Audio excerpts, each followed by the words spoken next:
SDM Kreatif.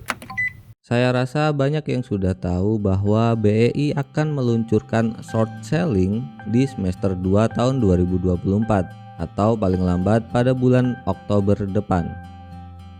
Tujuannya untuk meningkatkan likuiditas dan gairah di pasar modal Indonesia. Apakah template ini bisa digunakan untuk mencatat transaksi short selling dan bagaimana caranya?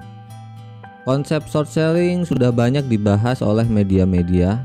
Singkatnya seperti ini. Kita meminjam terlebih dahulu sejumlah saham dari pihak sekuritas untuk kita jual di harga tertentu. Lalu membelinya lagi di kemudian hari untuk dikembalikan pada pihak sekuritas.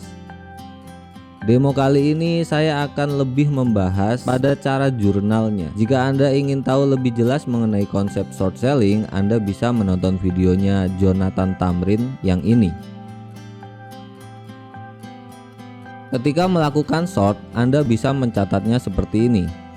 Isi kode saham, misalkan di sini adalah saham ASA. Lalu isi kolom penjualan terlebih dahulu. Ini kolom penjualan dan ini kolom pembelian. Tanggalnya 27 Juni dengan harga 610 sebanyak 150 lot. Lalu enter. Hasilnya akan seperti ini, status menjadi short dan sisa portfolionya minus. Mirip seperti oversell namun berbeda ya. Jika oversell tampilannya seperti ini, tulisannya menjadi merah semua. Lalu bagaimana tampilan saham short ini di tabel portfolio? Mari beralih ke RDN. Ya, ada perbedaan secara visual di sini. Dia akan berwarna merah dan jumlah lotnya minus. Lalu jika saham yang lain update price-nya lebih tinggi dari harga rata-ratanya, maka floatingnya di sini menjadi hijau atau dalam posisi profit ya. Sedangkan saham short jika update price lebih tinggi dari harga rata-ratanya, justru di sini akan merah atau dalam posisi loss. Konsep short selling seperti itu ya teman-teman, karena kan kita jual saham duluan lalu belinya belakangan. Jadi misalkan hari ini tanggal 3 Juli saya beli saham ASA di harga terbaru. Ini 680. Kita beralih ke tabel trade. Isi tanggal pembelian hari ini. Harga belinya 680 dan jumlah lotnya 150. Lalu enter. Ya, maka statusnya di sini sudah selesai dan loss sebesar 1 juta.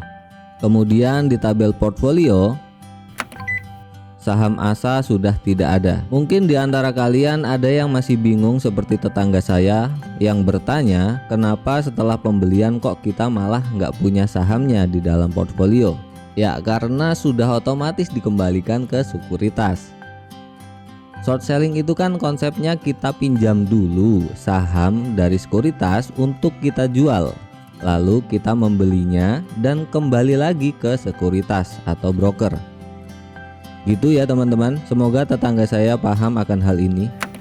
Jadi kalau short selling ini jual beli saham, sedangkan saham yang lain itu beli jual saham. Dan ini masih konsep awal ya teman-teman. BEI belum secara resmi menerapkannya. Apakah ada biaya lain untuk short selling? Seperti bursa luar sana yang sudah menerapkan short selling, kemungkinan akan ada yang namanya fee meminjam. Kalau dari referensi yang saya baca sendiri, besaran fee-nya cukup bervariasi. Ada yang bilang 3% per tahun, ada juga yang bilang 20% per tahun. Tidak perlu dipusingkan untuk sekarang ini, lebih baik kita tunggu saja peluncuran resminya dari Bursa Efek Indonesia. Jika regulasinya sudah pasti, saya berencana akan memasukkan rumusnya langsung ke dalam kolom total fee ini. Atau malah saya akan mengganti kolom ini menjadi borrow fee. Dan mungkin akan ada sedikit pembaharuan rumus di kolom gain loss ini. Ya, kita tunggu saja peluncuran resminya akan seperti apa nantinya. Dan tentu akan ada demo short selling part yang kedua nantinya. Jadi buat teman-teman yang sudah menjadi pelanggan template JTS terbaru ini tidak perlu khawatir, karena Anda tetap bisa akses jika ada pembaharuan. Anda bisa langsung kopas saja formula-formula yang ada tanpa ribet, tanpa biaya. Jadi silahkan subscribe biar nggak ketinggalan video demo terbaru dari saya. Oke? Jika ada pertanyaan atau masukan silahkan kasih di kolom komentar ya. Terima kasih sudah menonton.